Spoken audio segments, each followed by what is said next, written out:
स्वागत है आज के प्रभुपाद लीलामृत कथा चर्चा में।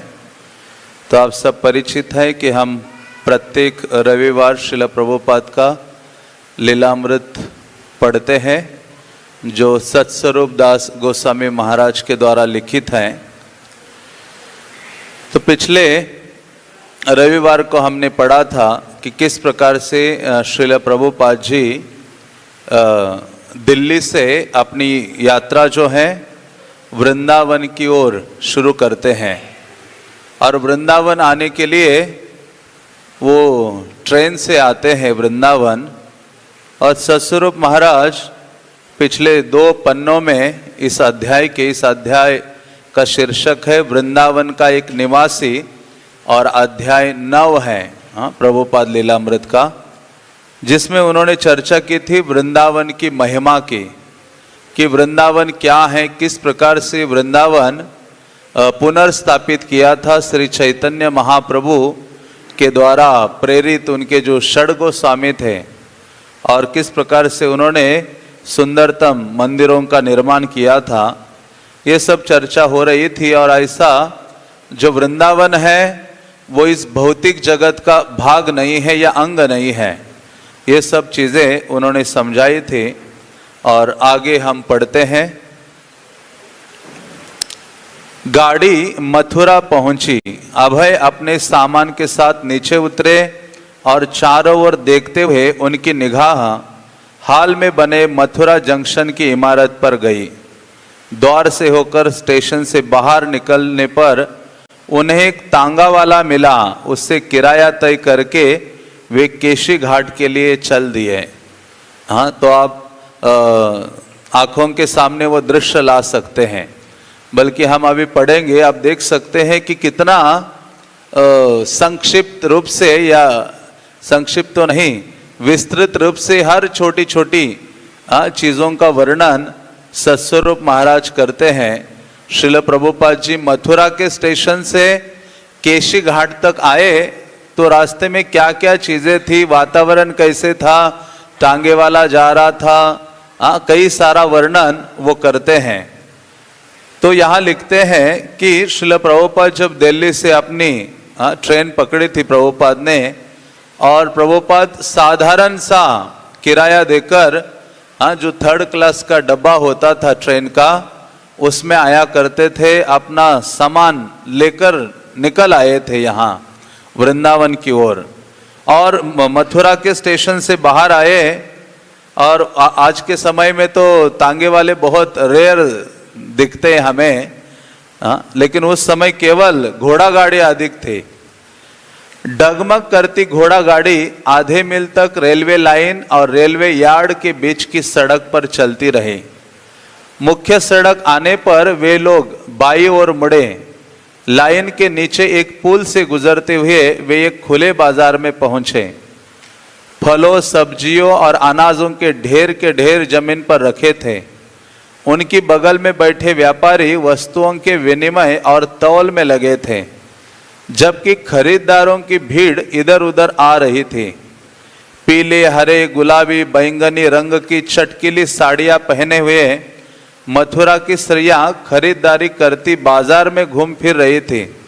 आने जाने वाले वाहनों में अधिकतर बैलगाड़ियां थी। अभी रिक्शा ही ऑटोज या रिक्शाएं हैं बैटरी की सब जगह।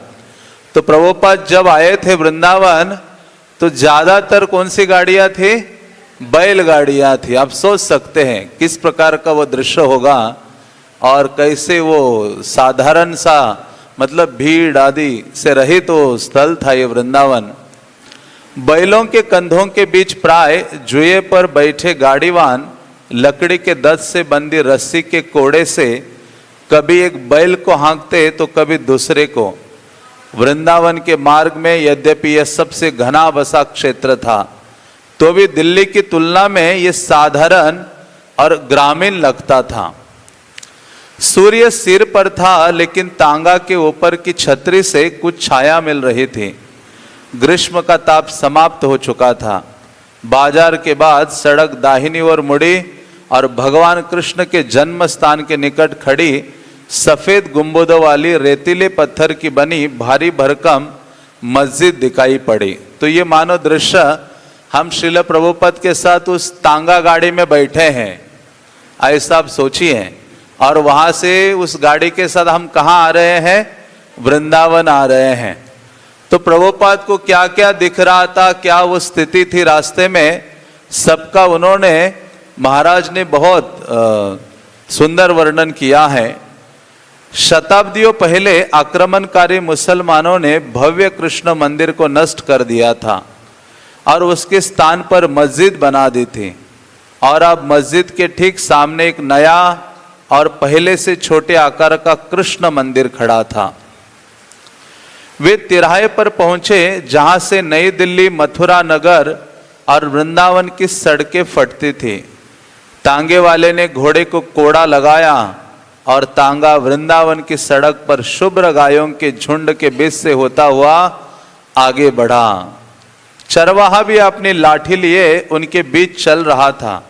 सड़क तांगों और धीमी गति से चलने वाली चरमराती बैलगाड़ियों से भरी थी। बैलगाड़ियों पर बाजार में बिकने वाले सामान लदे थे और उन्हें ठिगने काले भैंसे खींच रहे थे।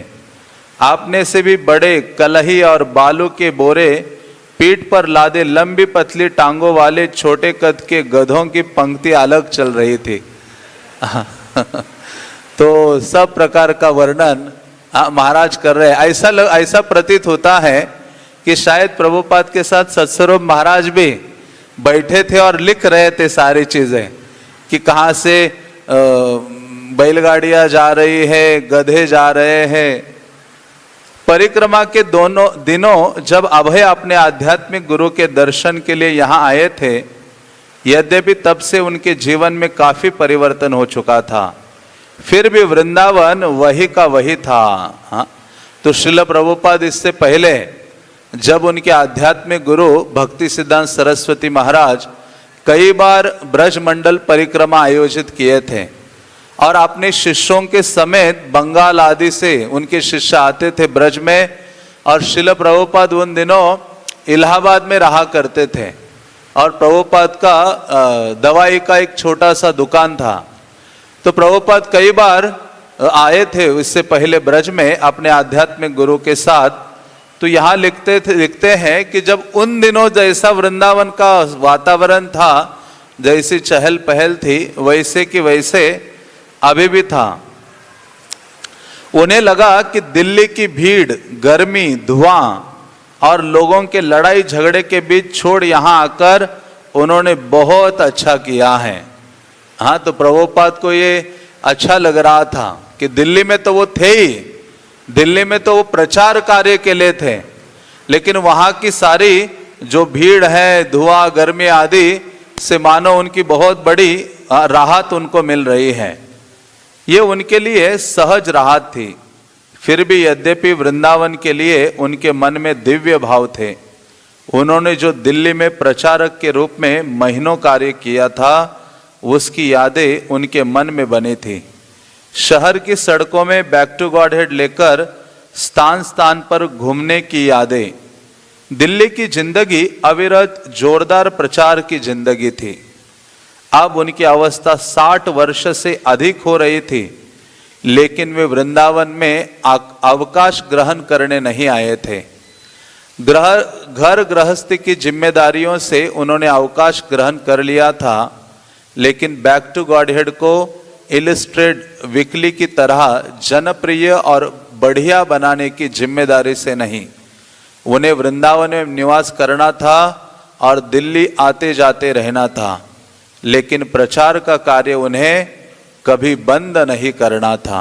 तो यहाँ लिख रहे हैं कि श्रील प्रभुपाद वृंदावन आकर बहुत राहत तो महसूस कर रहे थे, लेकिन ये नहीं था, वो अपने प्रचार कार्य को बंद करने के लिए नहीं आए थे, बल्कि हम सब आते हैं आयु होने के बाद सब कुछ छोड़कर वृंदावन आ जाते हैं, सारा अपना कारोबार आदि बच्चों को समर्पित करके, और यहाँ सोचते कि अभी बस शांतिमय जीवन बिताएंगे। वास्तव में वृंदावन में उस व्यक्ति को वास करना चाहिए जिस व्यक्ति के पास कुछ ना कुछ सेवा हो कृष्ण के लिए करने के लिए। और आध्यात्मिक गुरु के आदेश से वृंदावन आकर निवास करना चाहिए, तभी वृंदावन की जो कृपा है हमें प्राप्त होती है। तो श्रील प्रभुपाद यहाँ आए थे वृंदावन में केवल अपने आत्म सुख के लिए नहीं, अपने आनंद के लिए नहीं। वो कह रहे हैं यहाँ कि श्रील प्रभुपाद यहाँ रहना चाह रहे थे, लेकिन यहाँ से दिल्ली जाकर वो अपने प्रचार कार्य को कंटिन्यूअली करना चाहते थे। तो श्रील प्रभुपाद शुरुआत से ही उनका ये मनोभाव रहा है कि प्रचार बंद नहीं होना चाहिए। इसलिए प्रभुपाद ने जो आंदोलन खड़ा किया है, इसका एक में उद्देश्य है, जो प्रभुपाद ने 4 स्लोगन दिए हैं। हाँ, प्योरिटी इज द फोर्स, पवित्रता ही शक्ति है। बुक्स आर द बेसिस, कि जो पुस्तकें हैं वो हमारे आध्यात्मिक जीवन का आधार है। यूटिलिटी इज द प्रिंसिपल, और हर चीज कृष्ण की सेवा में लगाई जा सकती है। हर वस्तु का इस्तेमाल भगवत सेवा में करना चाहिए। और एक था प्रीचिंग इज द इसेंस, कि प्रचार ही सार है। ये आंदोलन प्रचार नहीं करेगा तो ये आंदोलन खत्म हो जाएगा। हाँ, इसलिए प्रभुपाद कहते थे प्रचार ही हमारा सार है। प्रचार चलता रहेगा इस आंदोलन के माध्यम से, तो ये चैतन्य महाप्रभु का आंदोलन जीवित रहेगा। इसलिए अब पूर्ववर्ती आचार्यों के चरित्र को यदि हम देखते हैं तो देखेंगे कि ये जो प्रचार आगे होते रहना चाहिए, इसकी सबसे ज्यादा चिंता श्री चैतन्य महाप्रभु ने की थी। बहुत अधिक चिंता की थी। जब चैतन्य महाप्रभु नवद्वीप छोड़कर जगन्नाथपुरी पहुंचे और जगन्नाथपुरी में सन्यास लेकर वहां निवास करने लगे, तो चैतन्य महाप्रभु के साथ नित्यानंद प्रभु भी रहने लगे, अन्य सारे भक्त भी रहने लगे। तो चैतन्य महाप्रभु ने सोचा कि ये सारे बड़े बड़े दिग्गज भक्त मेरे साथ रहेंगे, तो ये जो आंदोलन मैंने बंगाल में शुरू किया है ये खत्म हो जाएगा। प्रचार कौन करेगा बंगाल में? तो एक दिन नित्यानंद प्रभु को अकेले अलग से बुलाया चैतन्य महाप्रभु ने और उनको कहा कि आप विवाह करो और क्या करो, बंगाल चले जाओ और बंगाल जाकर जिस आंदोलन की मैंने शुरू किया है, जिस आंदोलन को, उस आंदोलन का प्रचार करते रहो। तो उनको कहा था हरे कृष्ण महामंत्र का प्रचार करो। तो नित्यानंद प्रभु ने क्या किया, उसके साथ गौरांग महाप्रभु का भी प्रचार करना शुरू कर दिया। श्री चैतन्य देव की जो महिमा है वो नित्यानंद प्रभु ने सर्वप्रथम प्रचारित करना शुरू की पश्चिम बंगाल में। तो इस प्रकार से चैतन्य महाप्रभु को प्रचार की चिंता है। और जब चैतन्य महाप्रभु को अद्वैत आचार्य का पत्र मिला कि आपने अभी बहुत अपना कार्य किया है, लीलाएं की है, आपको अभी जगत से अप्रकट होना चाहिए। हाँ, उन्होंने कहा आपने बहुत किया, अभी आप इस जगत से चले जाइए। अद्वैत आचार्य ने एक पत्र लिखा। तो चैतन्य महाप्रभु जगन्नाथ जी के सामने जाते हैं और कहते, देखिए अद्वैत आचार्य मुझे कह रहे हैं कि अभी आपको जाना चाहिए। हाँ, तो उसके पश्चात चैतन्य महाप्रभु को बहुत चिंता होने लगी कि मैं भी इस संसार से अप्रकट हो जाऊंगा, नित्यानंद प्रभु भी अप्रकट हो जाएंगे, और ये पंच तत्व के जो प्रमुख जो भक्तगण हैं वो भी अप्रकट हो जाएंगे। तो आगे का जो प्रचार कार्य है वो कौन करेगा? इसलिए चैतन्य महाप्रभु अपने 2 भक्तों को जन्म प्रदान करते हैं। एक थे श्रीनिवास आचार्य और दूसरे थे नरोत्तम दास ठाकुर। श्रीनिवास आचार्य ये चैतन्य महाप्रभु का ही प्राकट्य है। हाँ, इसलिए चैतन्य महाप्रभु ने रूप सनातन आदि को पत्र द्वारा कहा कि आगे चलकर आपने इतने ग्रंथ लिख दिए वृंदावन में रहकर, मेरा एक भक्त आएगा जो अभी जन्म लेने वाला है बंगाल में चाकंदी नामक स्थान में, और चैतन्य दास के पुत्र के रूप में। और वो श्रीनिवास जब वृंदावन आएगा, आप सारी अपनी किताबें उनको दे दो, वो बंगाल में जाकर उन ग्रंथों का प्रचार करेगा। हाँ, और दूसरा नरोत्तम दास ठाकुर जो नित्यानंद प्रभु के ही प्रकाश विग्रह हैं, मानो नित्यानंद प्रभु ही नरोत्तम दास ठाकुर के रूप में प्रकट हुए हैं। तो ऐसे नरोत्तम दास ठाकुर का ही प्राकट्य चैतन्य महाप्रभु की इच्छा से हुआ है, क्योंकि चैतन्य महाप्रभु खुद अपने मुख से बोले हैं नरोत्तम दास ठाकुर के बारे में, एक भक्त जन्म लेगा जो ऐसा कीर्तन के द्वारा प्रचार करेगा कि पत्थर भी पिघल जाएंगे, लकड़ियां भी उस कीर्तन को सुनकर पिघल जाएंगे। और इस श्रीनिवास आचार्य के बारे में भी चैतन्य महाप्रभु ने जगन्नाथपुरी में बोला था। तो कहने का तात्पर्य है, इस आंदोलन का मुख्य जो प्रवाह है वो प्रचार का कार्य है। इसलिए चैतन्य महाप्रभु ने प्रचार को बहुत महत्व दिया और आगे भी प्रचार होते रहना चाहिए।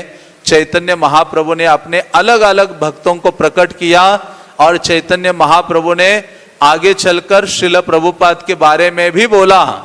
बल्कि चैतन्य महाप्रभु ने 3 भक्तों के बारे में बोला था, एक श्रीनिवास आचार्य के बारे में बोला, एक नरोत्तम दास ठाकुर के बारे में बोला और एक श्रील प्रभुपाद के बारे में बोला। ये 3 आचार्यों के बारे में चैतन्य महाप्रभु ने अपने मुख से बोला था कि ये 3 अलग अलग समय में आएंगे ये भक्तगण, और मेरा जो ये आंदोलन है उसका प्रचार करेंगे। इसलिए तो चैतन्य मंगल में प्रभुपाद के बारे में हम सुनते हैं कई बार, पापी तापी छाड़े दूर देश जाए, मोर सेनापति भक्त जाइबे तथाए, कि ऐसे पापी तापी लोग भी दूर दूर देशों में चले जाएंगे तो भी मेरा एक भक्त जन्म लेगा, सेनापति भक्त, और वो जाकर उनका उद्धार करेगा। तो चैतन्य महाप्रभु कहते हैं सेनापति भक्त कैसे उद्धार करेगा? उसके हाथ में एक शस्त्र होगा। और क्या होगा शस्त्र? चैतन्य महाप्रभु कहते हैं संकीर्तन खड़ग लैया हाथे। वहां चैतन्य मंगल में वर्णन आता है कि संकीर्तन की तलवार वो भक्त हाथ में लेगा और देश विदेश में जाकर संकीर्तन के माध्यम से लोगों को कृष्ण के शरणागत करेगा। तो प्रभुपाद ने वही किया। प्रभुपाद अकेले चले गए, हाथ में करताल लिए और एक वृक्ष के नीचे बैठकर नाम संकीर्तन उन्होंने शुरू किया। हरे कृष्णा कृष्णा कृष्णा हरे हरे, हरे राम राम राम हरे हरे। तो श्रील प्रभुपाद इस बात को बहुत गंभीरता से जानते थे।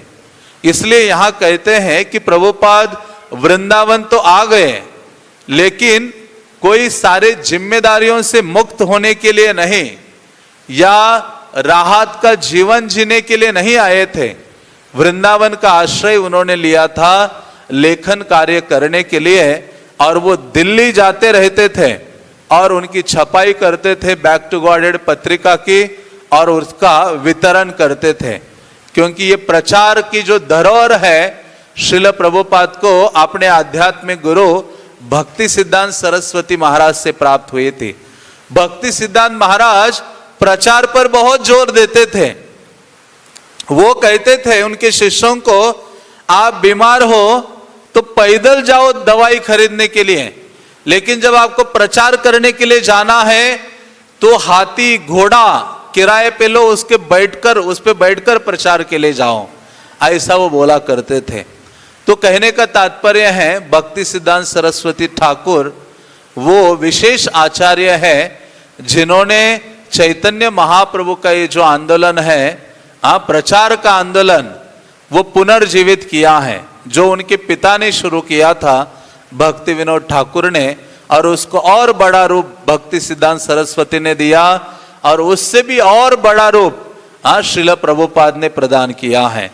तो इसलिए यहां कहते हैं कि प्रभुपाद तो वृंदावन आए थे, लेकिन प्रचार का कार्य उन्हें कभी बंद नहीं करना था। हमेशा प्रचार पर श्रील प्रभुपाद जोर दिया करते थे। इसलिए आप पढ़ते हैं प्रभुपाद के पत्र है, उनके प्रवचन है, या चैतन्य चरितामृत के तात्पर्य हैं, उसमें आप देखेंगे प्रचार के लिए प्रभुपाद कितना जोर दे रहे हैं। प्रभुपाद कहते प्रचारक का मतलब ये नहीं है कि आपको सारे हजारों श्लोक कंठस्थ होने चाहिए, आप बहुत विद्वान होने चाहिए, इसकी आवश्यकता नहीं है। जो भी आपने आपके गुरुजनों से सुना है, वो जो सुना है वही जाकर दूसरों को बताओ, हाँ वो प्रचार का कार्य है। या प्रभुपाद कहते हैं जो मैंने ग्रंथ लिखे हैं वो ग्रंथ जाकर किसी जीव के हाथों में पकड़ा दो, वो सर्वोत्तम प्रचार है। प्रभुपाद बोला करते थे कि आपके 1 घंटे के प्रवचन से क्या होगा, लोग थोड़ी देर सुनेंगे, दरवाजे से बाहर जाएंगे, 15 मिनट में सब भूल जाएंगे। लेकिन आप जब मेरे ग्रंथों को उनके हाथ में दोगे, हाँ ये ग्रंथ काम करेंगे, ये टाइम बॉम्ब के समान है। उसने नहीं पढ़ा तो उसका आगे वाले जो लोग हैं कोई ना कोई पढ़ेगा और उसके हृदय में क्रांति आएगी और वो कृष्ण के प्रति शरणागत हो जाएगा। इसलिए भक्ति सिद्धांत महाराज ने भी प्रचार पर जोर दिया था और प्रचार का माध्यम उन्होंने स्वीकारा था ग्रंथों की छपाई करना। इसलिए भक्ति सिद्धांत सरस्वती महाराज वो ऐसे आचार्य हैं जिन्होंने सबसे ज्यादा किताबें छापी थी, खुद ने भी इतने सारे ग्रंथ लिखे और उनके जो पिता थे भक्ति विनोद ठाकुर, उन्होंने तो 100 से अधिक ग्रंथ लिखे थे। उन सब कुछ छापा और उसका वितरण किया। और उन्होंने तो यहां तक किया कि मानो जो गर्भगृह है राधा कृष्ण का और मंदिर का जो गेट है, उस गेट में ही प्रिंटिंग प्रेस स्थापित कर दी। वो कहते थे कि जो विग्रह है उनको संकीर्तन जो करताल मृदंग का कीर्तन है उससे ज्यादा विग्रह को आनंद आता है जब वो प्रिंटिंग प्रेस की आवाज सुनते हैं जिसमें गीता भागवत छपाई होती है। ऐसा भक्ति सिद्धांत महाराज कहते थे और उसी चीज को श्रील प्रभुपाद ने स्वीकारा और उसको बृहद रूप दे दिया। इसलिए प्रभुपाद का वो चीज हम सबने सुना है, जब वृंदावन आए थे प्रभुपाद अपने गुरु महाराज से मिले थे राधा कुंड में, और वहां राधा कुंड के तट पर श्रील प्रभुपाद जी अपने गुरु के साथ चल रहे थे। तो उस समय भक्ति सिद्धांत सरस्वती ने कहा था कि तुम्हारे पास जब धन आएगा तो उससे ग्रंथों की छपाई करो और उनका वितरण करो। और उन्होंने मृदंग का चित्र बनाया था और उन्होंने कहा देखो ये जो मृदंग है उसकी आवाज थोड़ी दूर तक जा सकती है, लेकिन जो ग्रंथ है ये बृहद मृदंग है, इसकी आवाज विश्व के कोने कोने तक पहुंचती है। इसलिए ये जो ग्रंथ है प्रभुपाद के, ये साधारण शब्द नहीं है, अप्राकृत है, दिव्य है। प्रभुपाद कहते सारे सब कुछ इस्कॉन का बंद हो जाए, केवल किसी कोने में थोड़े से प्रभुपाद का एक बुक भी किसी के पास बचा हो तो फिर से ये आंदोलन जन्म ले सकता है, फिर से ये आंदोलन शुरू हो सकता है, इतना सामर्थ्य है। इसलिए प्रभुपाद के ग्रंथ साधारण नहीं है। हमें कृष्ण भावना में प्रतिदिन उत्साह चाहिए और प्रतिदिन दृढ़ता का भाव लाना है, उन्नति करनी है। तो श्रील प्रभुपाद के जो ग्रंथ है उनको हमें पढ़ना चाहिए और पढ़ना ही नहीं चाहिए बल्कि उनका वितरण करना चाहिए। इसलिए प्रभुपाद कहते थे प्रचार करना सरल है, जो भी हम सुने हैं वो जाकर सुनाएं। प्रभुपाद कहते देखो एक बार अमेरिका में किसी स्थान में थे तो जो मालती माता जी हैं उनकी छोटी सी बेटी थी, बहुत छोटी, जिसका नाम सरस्वती था। तो प्रभुपाद कहते थे कि देखो ये सरस्वती भी बड़ी प्रचारक है। कैसे प्रचारक है? तो कहते ये देखो जो भी व्यक्ति आता है यहाँ, ये छोटी सी बच्ची दौड़ के उसके पास जाती है और उनको कहती है क्या आप कृष्ण को जानते हो? तो वो कहते हैं कि कृष्णा कौन है? तो वो छोटी सी बच्ची उनको कहती है उस व्यक्ति को कि Krishna is the supreme personality of God head, कि जो कृष्ण है वो पूर्ण पुरुषोत्तम भगवान है। तो प्रभुपाद कहते केवल आपने ये समझ लिया है कृष्ण परम भगवान है तो आप प्रचारक बन सकते हो। तो कहते ये छोटी सी सरस्वती भी प्रचारक है। इसलिए श्रील प्रभुपाद प्रचार के कार्य पर जोर देते थे और जब हम प्रचार करते हैं तो हम अपने हृदय में दिव्य आनंद की अनुभूति करते हैं। इसलिए भगवत भक्ति में उन्नति करनी है तो प्रचार के कार्य में लगे रहना चाहिए। कोई कह सकता है कि अरे प्रचार का कार्य मीन्स कि केवल प्रवचन देना ही प्रचार का कार्य है, नहीं है। प्रभुपाद ने कहा हमारे पुजारी भी प्रचार कर रहे हैं, विग्रहों का सुंदर सुंदर श्रृंगार करते हैं और हजारों की संख्या में लोग आकर विग्रह का दर्शन करके पवित्र हो रहे हैं, आकर्षित हो रहे हैं। तो पुजारी लोग भी विग्रह सेवा के माध्यम से प्रचार कर रहे हैं। और कितने हजारों लोग हैं जो खिचड़ी खाकर भक्त बने हैं। तो प्रभुपाद कहते हैं कि हमारे जो किचन में सेवा करने वाले भक्त हैं वो भी प्रचारक है। इस आंदोलन में हर भक्त जो जुड़ा है और गुरु और वैष्णव की आज्ञा से सेवा कर रहा है वो भी प्रचारक है। हाँ, जब खिचड़ी खाते हैं लोग तो वो जाकर ढूंढते अपने शहर में, मानो वृंदावन में किसी ने यहाँ बाहर निकलते एक द्रोणा खिचड़ी खाई तो कुछ महीनों के लिए वो याद आता रहता है, वृंदावन वृंदावन वृंदावन की खिचड़ी खिचड़ी। और फिर ढूंढता है दिल्ली जाकर इस्कॉन मंदिर कहाँ है, और फिर उसको खिचड़ी मिलती है, भक्त मिलता है, पुस्तक मिलता है। हाँ, दिल्ली में एक है टेम्पल प्रेसिडेंट है अभी, जो केवल खिचड़ी के द्वारा ही भक्त बने थे और उन्होंने तो हजारों लोगों को अभी प्रचार कर दिया, मंदिर बना दिया, भक्त बना दिया दिल्ली में।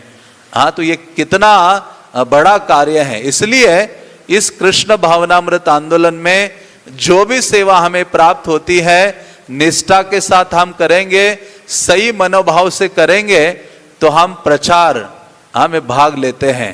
तो इसलिए प्रभुपाद कहते हैं कि मैं यहाँ केवल दिल्ली के भीड़ भाड़ से राहत प्राप्त करने के लिए नहीं आया था, शांति प्राप्त करने के लिए नहीं आया हूँ, और प्रचार का कार्य करने बंद करने के लिए वृंदावन में नहीं आया हूँ।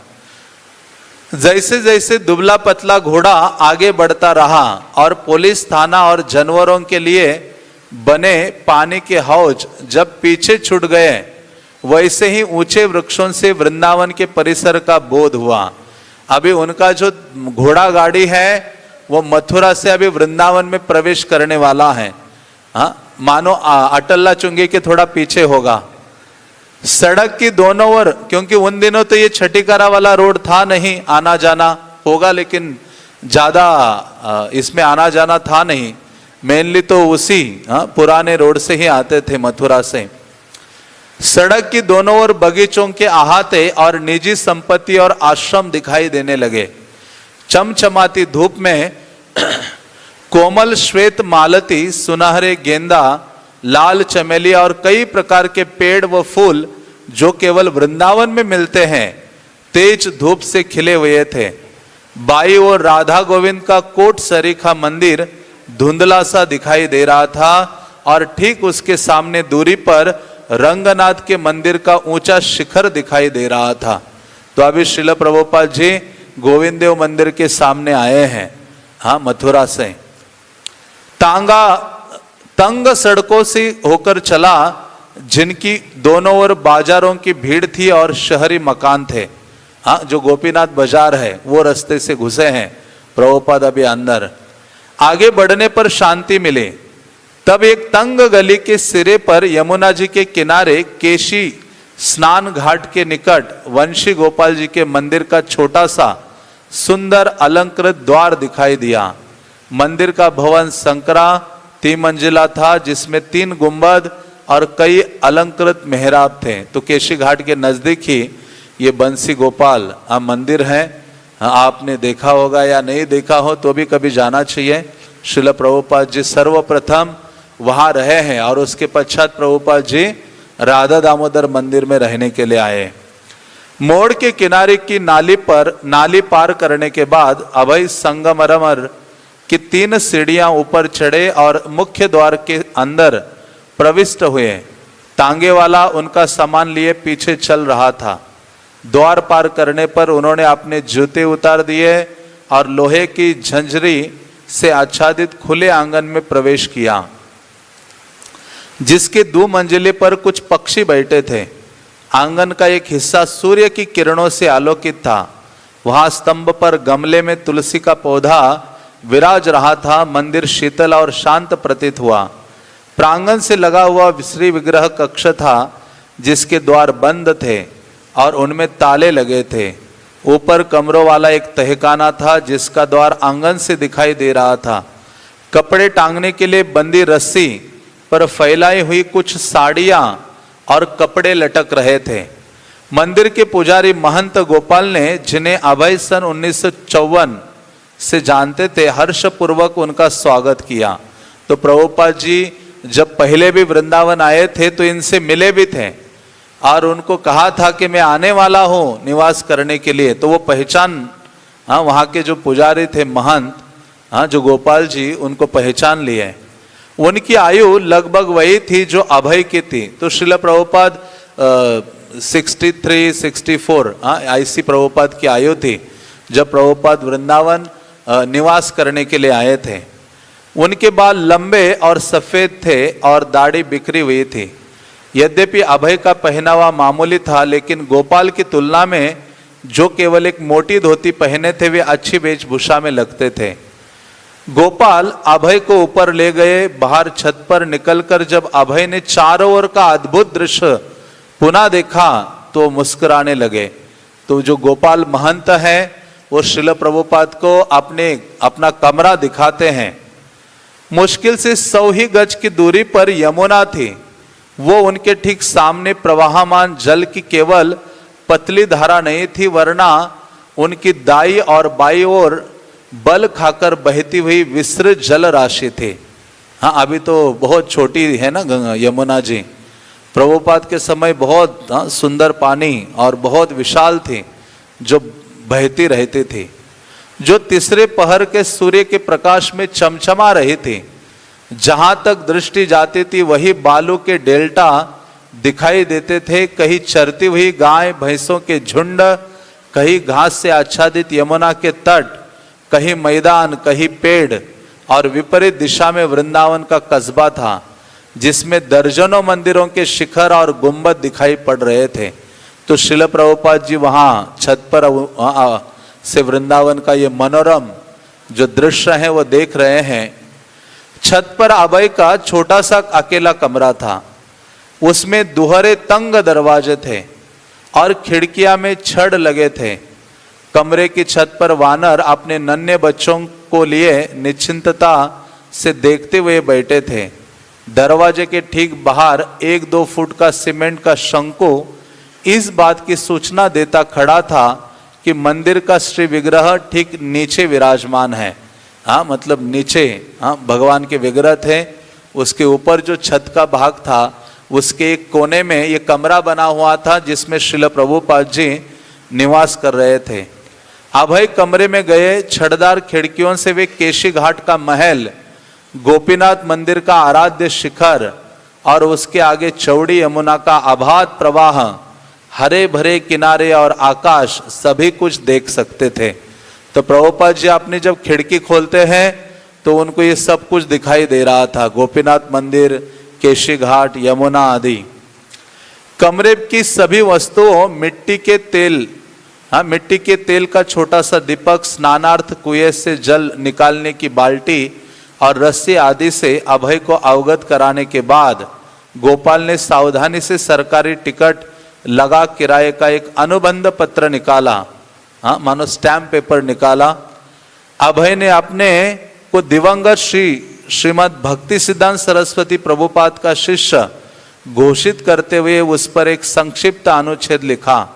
इस बात के प्रमाण स्वरूप कि वे 5 रुपए प्रतिमास पर उस कमरे के किराएदार हैं। दोनों दलों ने हस्ताक्षर किए। तो प्रभुपाद का वो जो कमरा था जिसका किराया 5 रुपए था, और ऐसे नहीं कि वह नल से पानी आ रहा था, वहां कुआं था जिसमें प्रभुपाद जी को पानी निकालना होता था और उसका इस्तेमाल करना होता था। तो प्रभुपाद ने जब वहां हस्ताक्षर किए वो स्टैम्प पेपर पर, तो जिसमें प्रभुपाद ने ये घोषित करते हुए मानो एक पैराग्राफ लिखा और फिर लिखा, भक्ति सिद्धांत सरस्वती ठाकुर के शिष्य भक्ति वेदांत प्रभु। तो इस प्रकार से प्रभुपाद अपना हस्ताक्षर करते हैं और वो प्रति जो है उनके जो गोपाल जी हैं महंत जी, उस मंदिर के अधिकारी, उनके पास रहती हैं। स्नान के बाद अभय ने प्रसाद लिया और विश्राम किया। जब नीचे मंदिर में उन्हें घंटियां सुनाई दी तो वे श्री विग्रह का दर्शन के लिए नीचे उतरे। गोपाल ने, जो बहुत वर्षों से मंदिर के पुजारी थे और 1923 में उसे पुनर्निर्मित होते हुए देख चुके थे, अभय को बताया था कि मंदिर के विग्रह बंसी गोपाल जी की स्थापना 350 वर्ष पूर्व निम्बार्क वैष्णव संप्रदाय के महंत प्रहलाद दास द्वारा की गई थी। तो ये बंसी गोपाल के जो विग्रह है उस मंदिर में, जिसकी स्थापना 350 साल पूर्व निम्बार्क संप्रदाय के जो एक वैष्णव थे प्रहलाद दास, उन्होंने की थी। स्वयं गोपाल ने राधा रानी और बंशी गोपाल जी के श्री विग्रहों को स्थापित किया था। त्रिभंगी मुद्रा में खड़े और हाथ में बंसी लिए हुए सुंदर बंशी गोपाल का श्री विग्रह बड़ा मोहक था। वह 3 फुट ऊंचा था और काले संगमरमर का बना था। राधा रानी का विग्रह कुछ छोटा था और पीतल का बना था। श्री विग्रह सफेद रंग के साधारण श्वेत वस्त्रों से आभूषित और मिट्टी के तेल के धीमे प्रकाश से आलोकित थे। अभय ने देखा कि श्री विग्रहों की सेवा तो की जा रही थी, लेकिन निर्धनता के कारण वहां ठाट बाट नहीं था।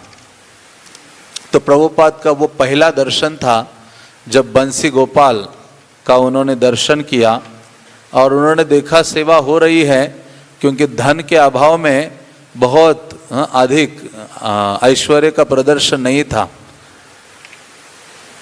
संध्या में वृंदावन कस्बे पर सूर्यास्त होने के समय अभय छत पर वापस गए। पूरी छत अकेले उनके टहलने के लिए थी। अभय टहलते रहे और जप करते रहे, यमुना से आती शांत सांध्यकालीन ठंडी हवा का आनंद लेते हुए। कभी कोई एकाकी नाव यमुना के शांत जल में जाती दिखाई देती और किसी अदृश्य भक्त प्रार्थना गीतों की स्वर लहरी केशी घाट पर उठती सुनाई देती। भगवान कृष्ण की लीला स्थली के मध्य स्थित वो स्थान अभय को आनंददायक लगा। वे वहां के लिए ऐसे कोई नए नहीं थे जो एक अनजान कस्बे में पहला दिन बिता रहे हो। वहां की हर वस्तु उनके लिए परिचित और प्रिय थी। चूंकि वृंदावन कृष्ण का धाम था और अभय उनके सेवक थे, 6 गोस्वामियों के सेवक, अपने आध्यात्मिक गुरु के सेवक, इसलिए उन्हें सब कुछ घर जैसा लगा।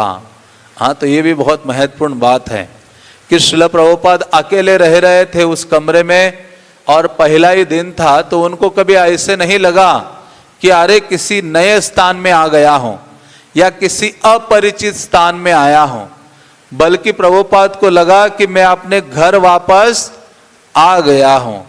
इसलिए वृंदावन ये हमारा असली घर है। जैसे पिछली बार भी हम कह रहे थे कि श्रील प्रभुपाद बहुत जोर शोर से कहा करते थे कि वृंदावन मेरा क्या है, शाश्वत घर है। प्रभुपाद जी जहां भी जाते थे विदेशों में, हर जगह हर शहर में उनके शिष्यों ने उनके लिए बहुत सुंदर सुंदर मकान बना दिए थे। लेकिन प्रभुपाद कहते हैं मैं उन स्थानों में रहता हूं, लेकिन मेरा हृदय बार बार वृंदावन जाने के लिए तरसता है, वृंदावन के लिए लालायित होता है, वृंदावन की याद करता रहता है। तो श्रील प्रभुपाद जी अकेले उस स्थान में रहे तो भी ये भावना उनके हृदय में थी, हाँ, कि मैं कृष्ण का शाश्वत सेवक हूं, मैं 6 गोस्वामियों का सेवक हूं, मैं अपने आध्यात्मिक गुरु भक्ति सिद्धांत सरस्वती का सेवक हूं। ये बात उनके हृदय में थी और यही चीज हमें साक्षात्कार करनी है। आत्म साक्षात्कार का मतलब है ये जानना कि मैं शाश्वत कृष्ण का सेवक हूं। यही है आध्यात्मिक जीवन की परम सिद्धि। हाँ, कि जीवेर स्वरूप है कृष्णेर नित्य दास। हाँ, आध्यात्मिक जीवन में जैसे जैसे साल बीतते हैं, हम अग्रसर होते हैं, तो केवल हमें ये अनुभूति करनी है कि मैं कृष्ण का शाश्वत सेवक हूं, मैं अपने आध्यात्मिक गुरु का शाश्वत सेवक हूं। हाँ, मैं परंपरा के जो आचार्य गण हैं उनका शाश्वत सेवक हूं। और इसलिए श्रील प्रभुपाद जी जब वृंदावन रहे, हाँ, बंसी गोपाल मंदिर में, तो प्रभुपाद ने कहा कि ये भावना उनके हृदय में आई कि मैं कृष्ण का शाश्वत सेवक हूँ, मैं 6 गोस्वामियों का सेवक हूँ और अपने आध्यात्मिक गुरु का सेवक हूँ। इसलिए वृंदावन उनको अपरिचित नहीं लगा, उनको बहुत अपना लगा। इसलिए हम सबका भी यही अनुभव है। बाकी अन्य स्थानों में हम रहे होंगे, जन्म लिए होंगे, लेकिन जब वृंदावन आते हैं, प्रभुपाद के अनुगत होते हैं, तो ऐसे लगने लगता है कि यही अपने मूल निवास स्थान में मैं वापस आ गया हूं। तो उसी प्रकार से श्रील प्रभुपाद जी यहाँ कहते हैं कि जब मैं बंसी गोपाल मंदिर में आया तो मुझे ऐसा लगा कि मैं अपने घर वापस आ गया हूं। दिन की समाप्ति पर धुंधल का होते ही नगर भर के मंदिरों में घंटे बजने लगे। अभय छत के पश्चिमी किनारे पर गए और वहां से हजारों मंदिरों का वह नगर देखने लगे। गोविंद जी मंदिर, रघुनाथ मंदिर और हजारों छोटे मंदिरों में भगवान कृष्ण की महिमा का बखान करते हुए संध्या आरती और भजन कीर्तन की धूम मची थी। तो श्रील प्रभुपाद वृंदावन में भ्रमण करते थे उन दिनों और देखते थे कि सब जगह नाम कीर्तन हो रहा है, विग्रह की आराधना हो रही है। संध्या के समय में आरती या भजन कीर्तन आदि हो रहा है। बल्कि ये मंदिरों का ये महत्व है। वृंदावन के उन दृश्यों और स्वर लहरियों की अभय के हृदय में वैसी ही अनुक्रिया हुई जैसी एक सच्चे भक्त में होनी चाहिए। उनके मन के भाव और विचार कृष्ण के भक्तों और कृष्ण के धाम की चेतना और सराहना से ओतप्रोत थे।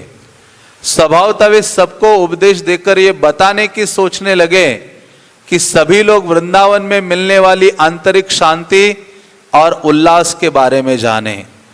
तो श्रील प्रभुपाद जी जब यहाँ वृंदावन में रहने लगे तो उनके हृदय में ये जो एप्रिसिएशन या सराहना की जो भावना है वृंदावन धाम के प्रति, यहाँ के भक्तों के प्रति, वो बहुत अधिक बढ़ गई और प्रभुपाद के हृदय में ये प्रगाढ़ विचार आने लगे और उनको ये लगा कि मैं वृंदावन के बारे में जाकर सबको बताऊं, सबको उपदेश दे दूं कि आप सब वृंदावन आइए, वृंदावन को अनुभव करिए, ये वृंदावन कितना अद्भुत है।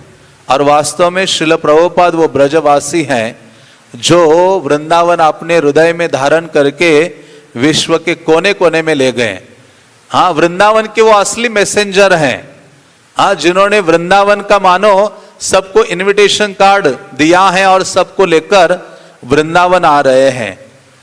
परब्रह्म कृष्ण सभी आत्माओं को आमंत्रित कर रहे थे कि वे उनके शाश्वत धाम में उनसे जा मिले, लेकिन भारत में भी इसे बहुत कम लोग समझ रहे थे। तो बल्कि प्रभुपाद कहते हैं कि भगवत गीता के द्वारा भगवान हमें अपने धाम में आमंत्रित करते हैं। भगवत गीता का व्यक्ति अध्ययन करता है तो उसमें भगवान क्या करते हैं, हमें आमंत्रित कर रहे हैं। सर्वधर्मान परित्यज्य मामेकम शरणम व्रज, सभी भौतिक धर्मों का त्याग करके एकमात्र मेरी शरण ग्रहण करो। तो इस प्रकार से कृष्ण वृंदावन का आमंत्रण भगवत गीता के माध्यम से दे रहे हैं।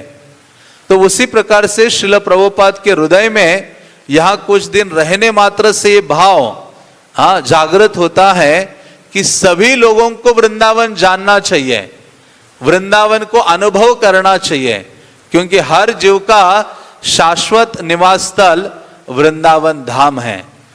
इसलिए प्रभुपाद जी यहाँ कहते हैं कि भारत में भी लोग वृंदावन के बारे में नहीं जानते हैं और ऐसी था ही, हम सब परिचित नहीं थे वृंदावन से, लेकिन भारत में भी इसे बहुत कम लोग समझ रहे थे और भारत के बाहर तो लोग बिल्कुल नहीं जानते थे कि वृंदावन क्या है, यमुना क्या है, या सांसारिक इच्छाओं से मुक्ति पाने का अभिप्राय क्या है। लेकिन संसार के सभी लोगों को ऐसा ज्ञान क्यों नहीं मिलना चाहिए। वृंदावन शांति का धाम था, लेकिन ये कोई नहीं जानता था, नहीं किसी में जानने की रुचि थी, परंतु सचमुच इसे ही जानने की लालसा सभी में थी। हाँ, तो श्रील प्रभुपाद ये मानो मनोगत व्यक्त कर रहे हैं या महाराज लिख रहे हैं कि वृंदावन को जानना हर जीव का परम कर्तव्य है। अभय को बैक टू गॉडेड का ध्यान आया और इस बात का कि कृष्ण की कृपा से वे भारत के बाहर भी सारे संसार में अपने प्रचार कार्य का विस्तार कैसे कर सकते हैं। उनके गुरुभाई अच्छा होता कि वे मिलजुल कर गौड़िया मठ में कार्य करते रहते, लेकिन उनमें से बहुत से कम विधि विधानों का पालन तो कर रहे थे, लेकिन उनमें से कोई भी कुछ विशेष नहीं कर पा रहा था, सिवाय इसके कि कुछ लोग किसी मंदिर की और कुछ किसी आश्रम की देखभाल कर रहे थे या स्त्री विग्रह की आराधना करते हुए खाने पीने और सोने में समय बिता रहे थे। परंतु इसके अतिरिक्त भी वृंदावन की महिमा का प्रसारण करने के लिए बहुत कुछ करना बाकी था। तो प्रभुपाद तो कई बार इस बात को बोला करते थे कि मेरे जो गुरु महाराज है उन्होंने गौड़िया मठ, ये जो आंदोलन उन्होंने शुरू किया था और कई मठों की स्थापना भारत के अलग अलग कोने में की थी, उसका परम उद्देश्य था प्रचार करना। और मेरे गुरु महाराज यही चाहते थे कि सब मिलकर प्रचार करें, चैतन्य महाप्रभु के आंदोलन को आगे बढ़ाएं। प्रभुपाद ने कहा मेरे गुरु महाराज जैसे ही अप्रकट हो गए, उसके पश्चात अलग अलग भक्तों ने अलग अलग मंदिर और आश्रम अपने अधिकार में ले लिए और आचार्य बने, लेकिन किसी का भी पूर्ण रूप से जो फोकस है वो प्रचार कार्य पर नहीं था। अधिकतर यहाँ लिखते हैं कि बस मंदिर और विग्रह की देखभाल करने में ही समय बीतता था, लेकिन किसी को इस बात की अधिक चिंता नहीं थी कि वृंदावन की महिमा का भी प्रचार करना है, वृंदावन की महिमा भी जनमानस तक पहुंचानी है। जो आंदोलन चैतन्य महाप्रभु ने शुरू किया था, भक्ति विनोद ठाकुर ने पुनर्जीवित किया था और श्रील प्रभुपाद चाहते थे कि उसको आगे बढ़ाऊं। तो प्रभुपाद के हृदय में वृंदावन में निवास करके वृंदावन की महिमा को प्रकाशित करने की भावना थी। ये भाव था कि वृंदावन को लेकर मैं हर व्यक्ति तक जाऊं, केवल भारत भूमि तक ही नहीं सीमित थे वो। उनका विचार था कब मैं पाश्चात्य जगत में जाऊं और वहां भी वृंदावन की जो महिमा है उसको प्रकाशित करूं। अब भजन करने लगे और कृष्ण के विचारों में डूब गए। धीरे धीरे उनका ध्यान बैक टू गॉडेड का अक्टूबर अंक निकालने की ओर गया। उसकी छपाई दिल्ली में जल्दी ही होनी थी, निश्चित समय के अंदर कार्य पूरा होना था। तो श्रील प्रभुपाद हमेशा चिंतित इसी चिंतन में थे वृंदावन में कि मुझे वृंदावन की महिमा का प्रचार करना है। और श्रील प्रभुपाद ने माध्यम बनाया था अपनी ये जो पत्रिका है भगवत दर्शन, जो वृंदावन में लिखा करते थे और साथ ही साथ दिल्ली जाकर उनको छपाई करना और उसका वितरण करना। वो चाहते थे भगवत दर्शन के माध्यम से मैं लोगों तक पहुंचूं और ये जो वृंदावन की महिमा है, गीता श्रीमद् भागवतम आदि की जो शिक्षा है वो मैं लोगों तक पहुंचाऊं। यही मनोभाव श्रील प्रभुपाद का था। दूसरे दिन सूर्योदय के पहले ही वृंदावन के निवासी जाग गए। वे यमुना में नहाने, अपने अपने आराध्य विग्रहों की पूजा करने और मंत्रोच्चार में लग गए। लेकिन अभय उनसे भी पहले जगकर छत के ऊपर अपने कमरे में रोशनी के नीचे शांति पूर्वक लिखने में लग गए थे। वे परिश्रम पूर्वक अंग्रेजी में लिखते जाते थे और शास्त्रीय संदर्भ अपने आप प्रकट होकर उनके विश्वासपादक तर्कों में स्थान लेते जाते थे। वे घंटों लिखते रहे, एक अभ्यास पुस्तिका के पन्ने पर पन्ने भरते रहे, जब तक कि धीरे धीरे जगाने वाले पक्षियों का कलरव न सुनाई पड़ने लगा, जिससे अंधकार पूर्ण रात्रि की खामोशी के अंत की सूचना मिली। शीघ्र ही सूर्योदय होने वाला था। तो यहाँ कह रहे हैं कि श्रील प्रभुपाद का ये शुरुआत से ही एक प्रकार से दिनचर्या थी। प्रभुपाद जी मध्य रात्रि में ही उठ जाते थे और अपना जो ग्रंथों का लेखन कार्य है वो शुरू करते थे। यहाँ कहते हैं प्रभुपाद का वो पहली रात्र थी तो भी सुबह वृंदावन में सभी लोग जल्दी उठते हैं, यमुना स्नान करते हैं, मंगल आरती में पहुंचते हैं, हरि नाम का उच्चारण करते हैं। ये वृंदावन के लोगों के लिए स्वाभाविक है। श्रील प्रभुपाद कहते जो व्यक्ति सुबह जल्दी नहीं उठ रहा है उसका मतलब है वो आध्यात्मिक जीवन के लिए गंभीर नहीं है। हाँ, तो आध्यात्मिक जीवन में गंभीर होना है तो हमें मंगल आरती में भाग लेना चाहिए किसी भी स्थिति में। तो वैसे ही श्रील प्रभुपाद जी ने देखा कि सब लोग तो ब्रज में उठ ही रहे हैं, लेकिन यहाँ महाराज लिखते हैं कि प्रभुपाद उन सबसे पहले उठे और अपने ग्रंथों का लेखन कर रहे थे। मध्य रात्रि में छोटे से जो दिया था, जो भी रोशनी थी उनके कमरे में, उससे वो लेखन कार्य कर रहे थे। और क्योंकि रात्रि में गहन शांति रहती थी, प्रभुपाद बहुत परिश्रम के साथ लिखते रहते थे और उनके हृदय में स्वाभाविक रूप से शास्त्रों के जो सिद्धांत हैं या कोट आदि हैं वो प्रकट हो जाते थे और प्रभुपाद लिखते रहते थे। यहाँ कहते कि कई सारी पुस्तिकाएं के जो पन्ने हैं वो भर भर के लिख रहे थे और उसके पश्चात सूर्योदय होता था।